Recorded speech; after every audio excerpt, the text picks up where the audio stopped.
तीन मछलियाँ। एक सरोवर में तीन दिव्य मछलियाँ रहती थीं।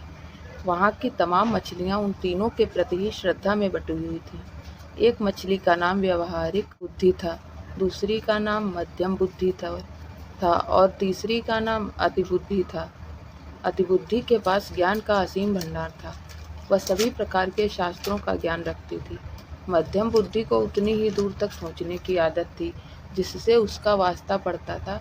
वह सोचती कम थी, परंपरागत ढंग से अपना काम किया करती थी। व्यावहारिक बुद्धि न परंपरा पर ध्यान देती थी और न ही शास्त्र पर। उसे जब जैसी आवश्यकता होती थी निर्णय लिया करती थी और आवश्यकता न पड़ने पर किसी शास्त्र के पन्ने तक नहीं उलटती थी।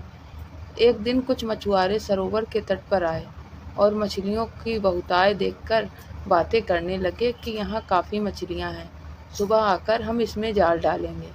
उनकी बातें मछलियों ने सुनी। व्यावहारिक बुद्धि ने कहा, हमें फौरन यह तालाब छोड़ देना चाहिए। पतले सोतों का मार्ग पकड़कर उधर जंगली घास से ढके हुए जंगली सरोवर में चले जाना चाहिए। मध्यम बुद्धि ने कहा, प्राचीन काल से हमारे पूर्वज ठंड के दिनों में ही वहाँ जाते हैं और अभी तो वो मौसम ही नहीं आया। हम हमारे वर्षों की चली आ रही इस परंपरा को नहीं तोड़ सकते। मछुआरों का खतरा हो या ना हो, हमें इस परंपरा का ध्यान रखना है। अतिबुद्धि ने गर्व से हंसते हुए कहा, तुम लोग अज्ञानी हो, तुम्हें शास्त्रों का ज्ञान नहीं है। जो बादल गरजते हैं वे बरसते नहीं हैं। फिर हम लोग 1000 तरीकों से तैरना जानते हैं। पानी के तल में जाकर बैठने की सामर्थ्यता है। हमारे पूंछ में इतनी शक्ति है कि हम जालों को फाड़ सकती हैं। वैसे भी कहा गया है कि संकटों से घिरे हुए हों तो भी अपने घर को छोड़कर परदेश चले जाना अच्छी बात नहीं है। अव्वल तो वे मछुआरे आएंगे, नहीं आएंगे तो हम तैरकर नीचे बैठ जाएंगे। उनके जाल में आएंगे ही नहीं। एक दो फंस भी गईं तो पूंछ से जाल फाड़कर निकल जाएंगे। भाई, शास्त्रों और ज्ञानियों के वचनों के विरुद्ध मैं तो नहीं जाऊंगी।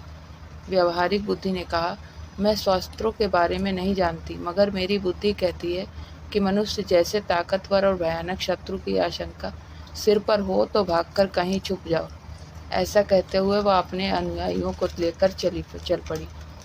मध्यम बुद्धि और अति बुद्धि अपने परंपरा और शास्त्र ज्ञान को लेकर वहीं रुक गईं। अगले दिन मछुआरों ने पूरी तैयारी के साथ आकर वहां जाल डाला और उन दोनों की एक न चली। जब मछुआरे उनके विशाल शरीर को टांग रहे थे तब व्यावहारिक बुद्धि ने गहरी सांस लेकर कहा, इनके शास्त्र ज्ञान ने ही धोखा दिया।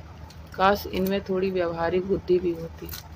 व्यावहारिक बुद्धि ने हमारा आशय है कि किस समय हमें क्या करना चाहिए और जो हम कर रहे हैं उस कार्य का परिणाम निकलने पर क्या समस्याएं आ सकती हैं। यह सोचना ही व्यावहारिक बुद्धि है। बोलचाल की भाषा में हम इसे कॉमन सेंस भी कहते हैं। और भले ही हम बड़े ज्ञानी ना हों, मोटी मोटी किताबें ना पढ़ी हों, लेकिन हम अपनी व्यावहारिक बुद्धि से किसी परिस्थिति का सामना आसानी से कर सकते हैं। धन्यवाद।